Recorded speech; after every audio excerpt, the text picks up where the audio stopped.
Nakakadismaya itong ginagawa ni Senator Amy Marcos na ito na sinisira niya hindi si BBM kundi sinisira niya yung buong pangalan ng mga Marcoses. Napakatagal ng panahon, more than 30 years, no? 36 years na niyuyurakan, sinisipa, dinadaganan, tinatadyakan ang kanilang pangalan sa paninira. Na ngayon na ang mga Pilipino ay nagising sa katotohanan na lahat ng paninira ay isinantabi nila at kanilang ibinoto si Pangulong Bongbong Marcos para maituwid ang kasaysayan at upang gumanda ang takbo ng Pilipinas at makabawi tayo sa lahat ng mga pangyayaring mga lumugmok sa ating bansa.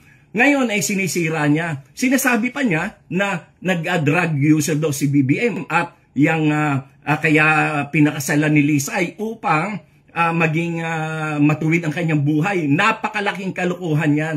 Huwag nating maliitin ang pagmamahal ni First Lady Lisa Araneta Marcos kay Pangulong Bongbong Marcos sapagkat noong panahon na yon ay dapang-dapa sila.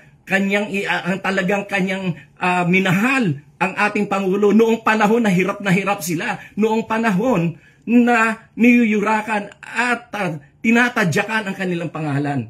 At noong panahon na yon ay wala sa posisyon si Pangulong Bongbong Marcos. Noong pinakasalan siya, nilalait pa niya, panlalait pa yung ginagawa ni Senator Amy Marcos. Nasaan naman ang kanyang utak? Sana napunta ang utak mo, Amy? Kaibigan kita pero hindi ganyan dapat ang ginagawa mo. Sinisira mo yung pangalan ng buong pamilya nyo. Oh, bakit? Kasi meron ka nahuhulinigan na yung iyong bagman dyan sa DPWH ay malapit na raw kumanta sa aking pagkakaalam sa mga media circle ay malapit na kumanta yung iyong bagman dyan sa Ilocos, yung mga DPWH projects na yan. At sa aming narinig din na si Diskaya pala ay contributor sa campaign mo, na donors mo rin sa campaign mo.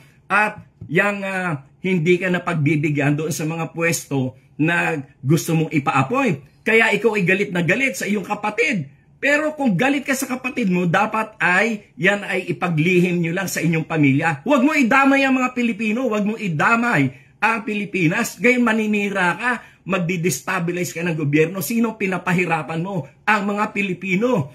Yan ba ang dapat mong gawin? Dapat mo bang sirain ang ating bansa? Mag-isip-isip ka, Amy. Nasaan ang utak mo?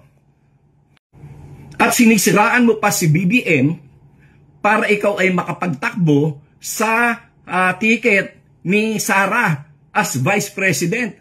Yan pala ang plano mo, ha? Nang magtumakbo kang Vice President kay Sara, nasaan na? Nasaan ang lohika mo? Nasaan ang iyong isip na punta? Ha? Kinakampihan mo ang mga mamamatay tao, ang mga magnanakaw, ang mga korap. Hindi lang korap na sobrang corruption ang ginawa niyan. Diyan lang sa flood control project. Kung hindi pa dahil kay BBM, hindi mabubunyag yan. Tapos ngayon, ikaw pa ang kumakampi sa mga magnanakaw. Ano ka ba? Pambihira ang utak mo, Amy. Hindi ko malaman kung saan mo nakuha yung utak mo.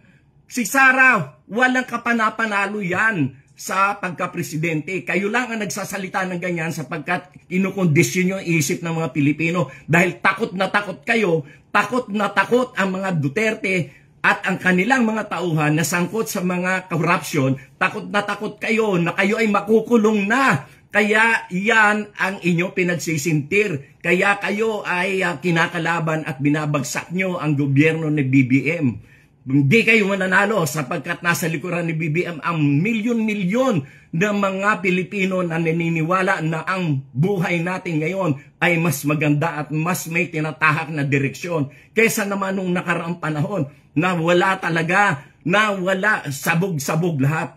Kaya Amy, mag-isip-isip ka. Hindi ka namin papayagan dyan sa ginagawa mong yan sapagkat kami mismo, kami mga Marcos loyalist, kami mga taong mga Pilipino na naniniwala sa kagandahan ng ating demokrasya ang magiging kalaban mo. Hindi ka naman nanalo kahit kailan. Gusto niyong pag-resign si BBM? Iilang piraso lang naman kayo na nagsasabi niyan.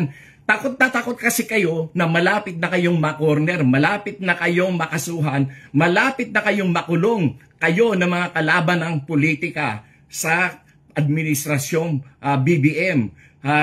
Nagsisigawan kayo, ilang piraso lang kayo gusto mag-resign, samantalang mas marami ang naniniwala at kumakampi kay Presidente Bongbong Marcos. Yung mga aligasyon niya ng mga adik-adik na yan, lumang tugtugin na yan, wala nang bumibili dyan. Kahit nga noon pang binabato yung issue na yan kay President Bongbong Marcos, anong nangyari?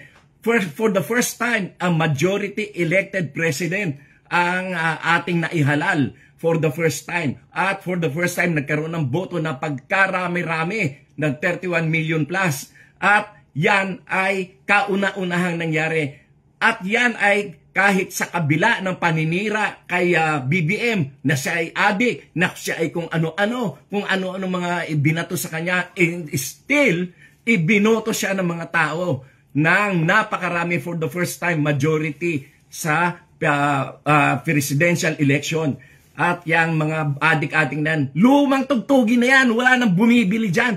Kayo lang na mga bumibili dyan, yung mga kulang, yung mga bobo